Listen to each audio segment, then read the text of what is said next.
Okay, what we're going to do in this video is just fairly efficiently, if possible with me, go through what I took on the Cape Wrath Trail.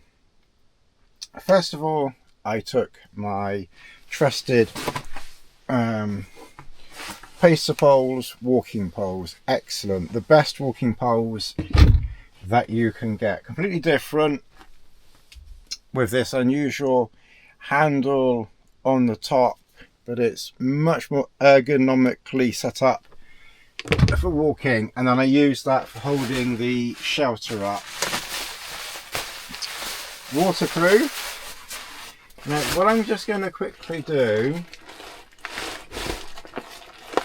is, that's my food. I'll explain why there's so much in there still, but what I just want to do is I'm just going to put my waterproof in there, and without food and without fuel and with my cup, I'm just going to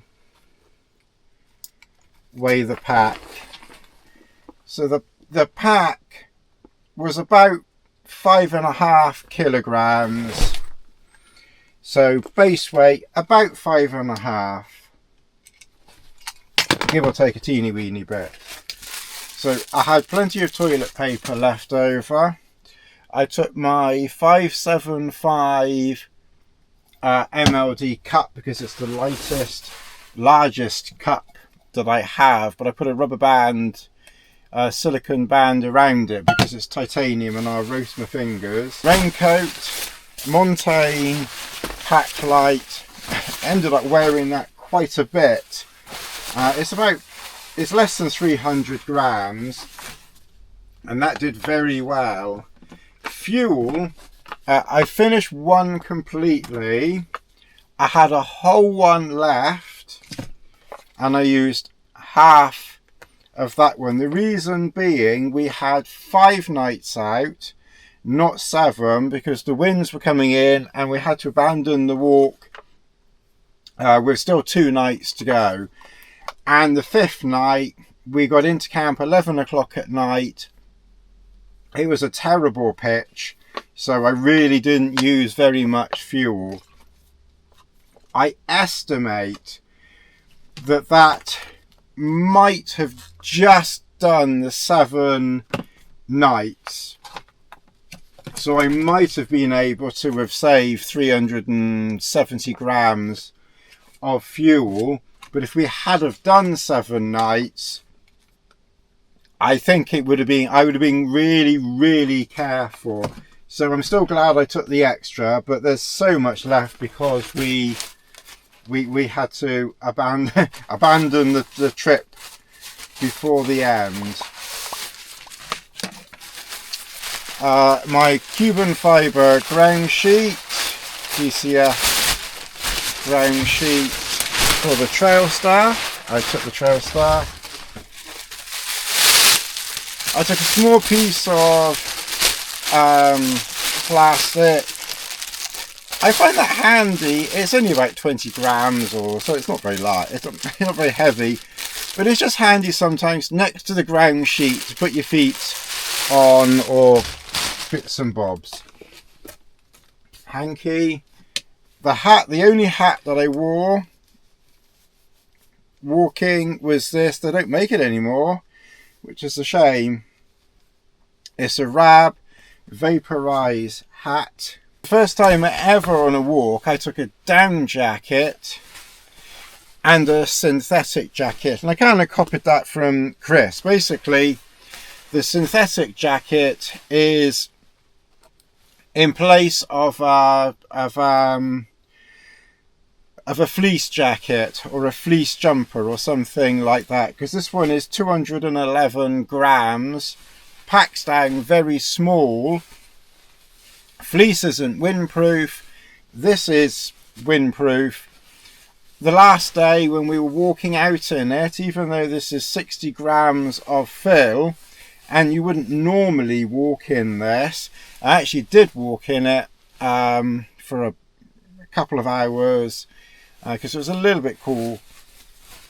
and it was fine. So that was the EE Torrid jacket. So I did use that. This is an older, I really need to get another one of these in medium, because this is a size small PhD wafer jacket, and I wore that in camp a few times. I've heard a few comments from people about, you know, not needing down trousers in camp or when you're camping. If your sleeping bag, you know, this one here is a +3 or 4 degree Delta Race sleeping bag, and it was for the most part warm enough, and I never actually needed to wear the down trousers with it.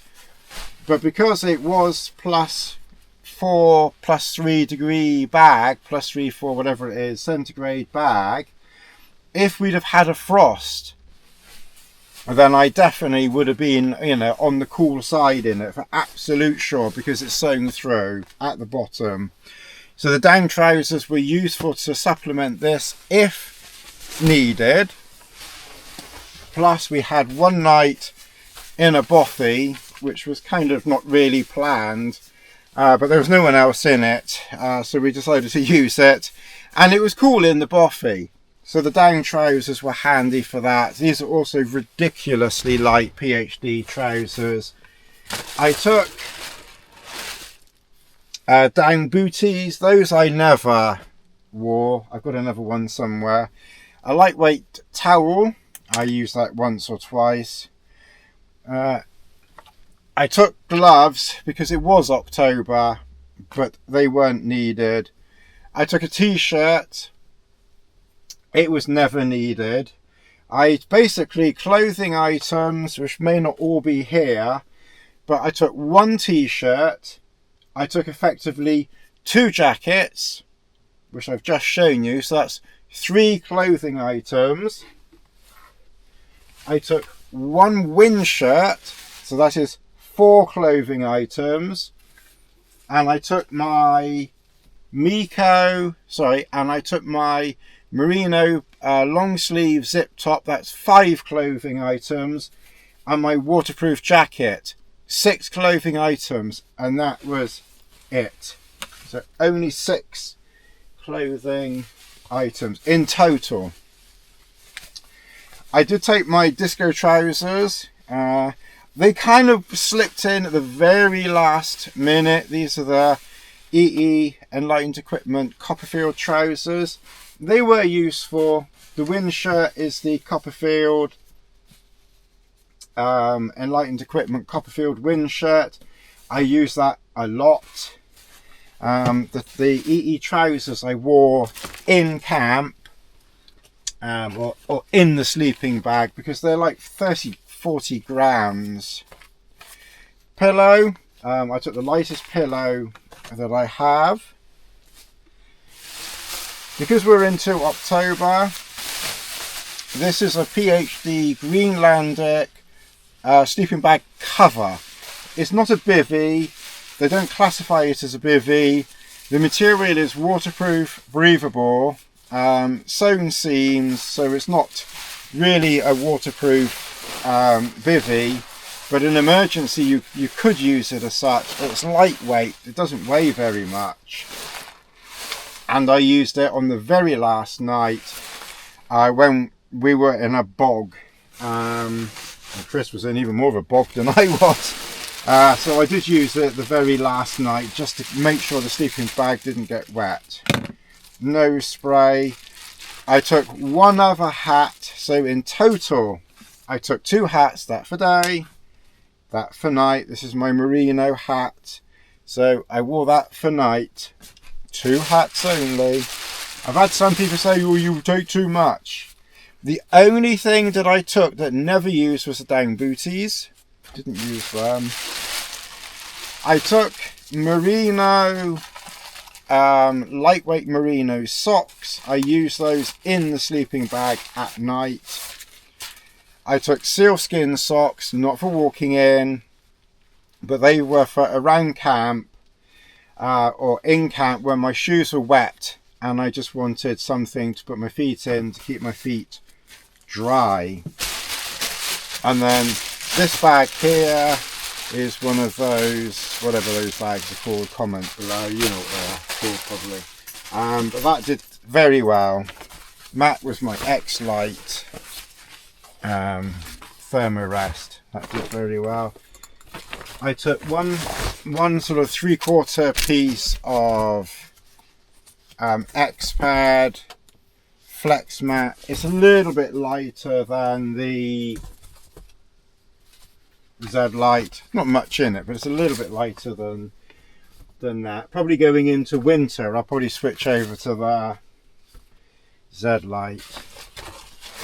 Tent. I took the. I don't recommend. Please don't get this one. If you're getting a Trailstar, get the nylon or the poly Trailstar. But I took the DCF Trailstar. It's a little bit lighter, although when it gets wet, I think it actually gets quite heavy when wet. I don't know whether the outer material of the Cuban fibre DCF kind of absorbs some water. I'm not quite sure what's going on there. But you know, when it's dry, it's very, very light. And I took that, and that did a very good job, if a bit fiddly to pitch. I took the kilt. I wore that several times because it was wet and not very nice weather, and that actually did a very nice job of keeping my legs dry. It rained a lot, but it wasn't too bad. It could have been, well, yeah, I mean, it was quite wet, to be fair. Okay, I need to dry.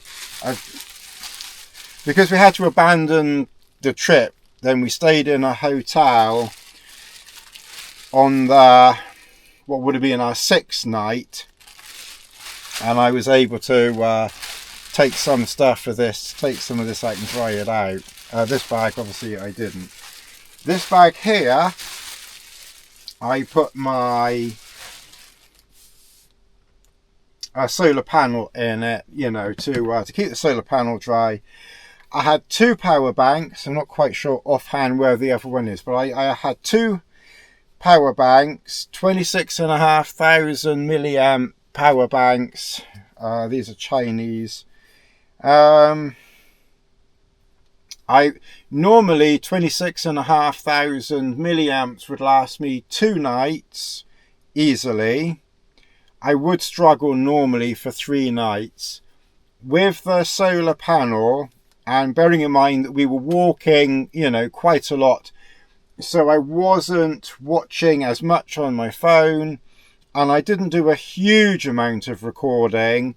Plus, the DJI Action 5 is much better with battery power than GoPro, so I was able to eke this out for about 3.5 nights. I don't think that it, maybe 4 nights, at a pinch 4 nights.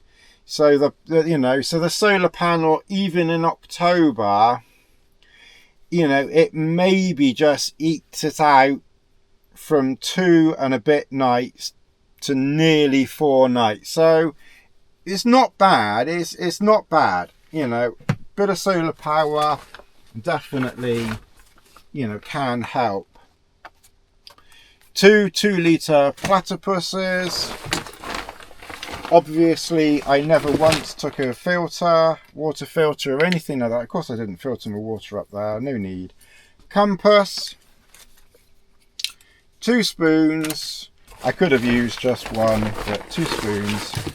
I never used anything in here. I could have left this at home, really.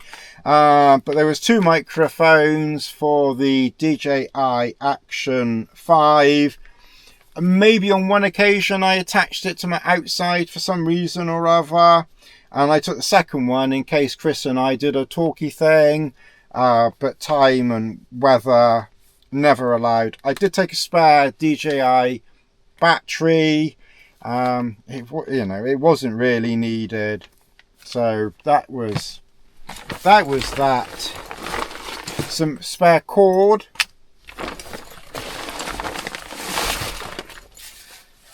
pegs.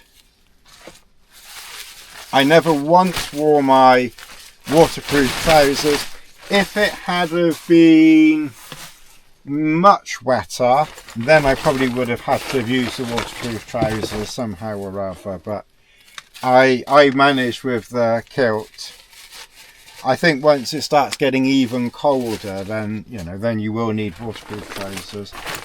That's it in there. I did take my Garmin InReach, although I have to admit I'm not convinced that I've actually reset up the subscription on it, so I probably took something that I couldn't have accessed if I'd have needed it. I took my Nightcore torch. I've got a mini Petzl somewhere, I'm not quite sure where that is. One bung for a pole. I never used these either, but waterproof, very lightweight MLD waterproof mitts, and the weather station. Chris checked the temperatures, I must admit I forgot. And then food. Okay, I'll just very quickly and then this is a DCF MLD Exodus pack. They've changed the material on that, and again I'm wondering whether, because of its age, whether the DCF isn't so much letting very much water in, although the waterproof bag that I put everything inside this is seam sealed. The outside of the bag was marginally moist, marginally damp, not much. But I do think from its age that moisture is soaking into the outer part of the DCF on that, because when it gets very wet with a lot of rain, it does start to get a little bit heavier. I can just feel like the weight increasing a little bit, but that's what it seems. My first aid and repair kit, you've seen a video on that. Because again we had 2 nights that we didn't use, plus 1 night where I didn't drink very much tea because we were in a bog. Tea left over. That's the other power bank there. My pot worked brilliantly. Very happy with the pot. I don't think I'd use it outside of spring and summer. I think it's very much a spring, summer, very early autumn pot, because it is very small, but it worked fine. To be honest, it really doesn't make much sense. I think you just use it any time of the year other than when you need more or melting snow. Oh, that's the Petzl mini head torch. So on one night, the 5th night, we were fumbling around in the dark for hours trying to find a camp, so that ran out. I used, well, it all but ran out, but it was on just very minimum, so I put that one on and then I plugged that into a power bank while we were still walking. Basically I used that stuff for your feet, Gerwold stuff.